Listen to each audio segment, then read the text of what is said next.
Welcome to Animated World. Reynard the Fox. King Noble the Lion decided to hold a big court session to pass judgment on the many crimes of Reynard the Fox. He had insulted Isengrim the wolf and his wife, stolen the last sausages from Curtis the dog, and had eaten all the children of Chanticleer the cock. Yes, Reynard had played so many tricks that King Noble had asked Bruin the bear to bring him to court. So Bruin the bear set off a castle mile apart where Reynard lived. Once he arrived, he shouted loudly, "Lord Cousin, open up! I come as an envoy of the king and challenge you to court." Reynard heard this and quickly tried to come up with a trick. He kindly approached Bruin and said, "Hello, dear uncle. Of course I would love to come, but I have a stomachache." "Oh, what's the matter?" asked Bruin the bear. "Honey?" answered Reynard. "I don't normally eat it, but I was so hungry." Bruin the bear began to salivate at the thought of honey and asked if Reynard had any for him. "Of course," said Reynard, and he took Bruin to the garden of Carpenter Rust. Here lay a split tree trunk full of honey. "Just stick your head in here." said the fox. Bruin, who was unaware of any mischief, did so and immediately got stuck. Reynard made his escape. Roaring with pain and with the greatest difficulty, Bruin managed to pull his head out of the tree trunk, but his feet remained stuck. Reynard laughed at him and fled to his castle.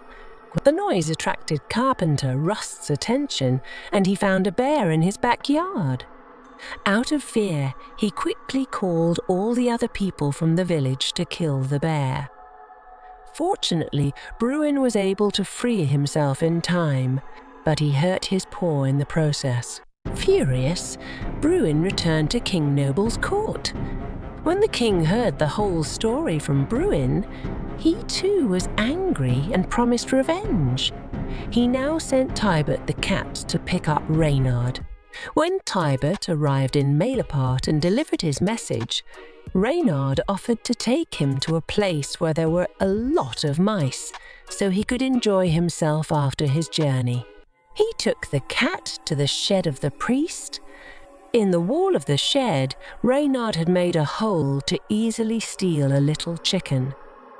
However, the priest was aware of this and had set a trap. When Tibbet the cat crawled through the hole in search of mice, he got stuck instead of Reynard. Tibbet begged the fox for help, but Reynard laughed at him and made his escape. When the priest came into the shed and saw the prisoner, he thought it was Reynard, the thief. He quickly gathered his servants and together they wanted to kill the prisoner. Fortunately, Tybert was able to break the trap, but he hurt his eye during his escape. When the king heard Tybert's story, he was furious and now sent Grimbard the badger to pick up Reynard. And lo and behold, Grimbard succeeded in bringing Reynard to court. All the accusations were read out on the spot. It didn't look good for Reynard. But when Reynard started talking about the great treasure in Flanders, the king suddenly became lenient. In exchange for the treasure, Reynard would be granted mercy.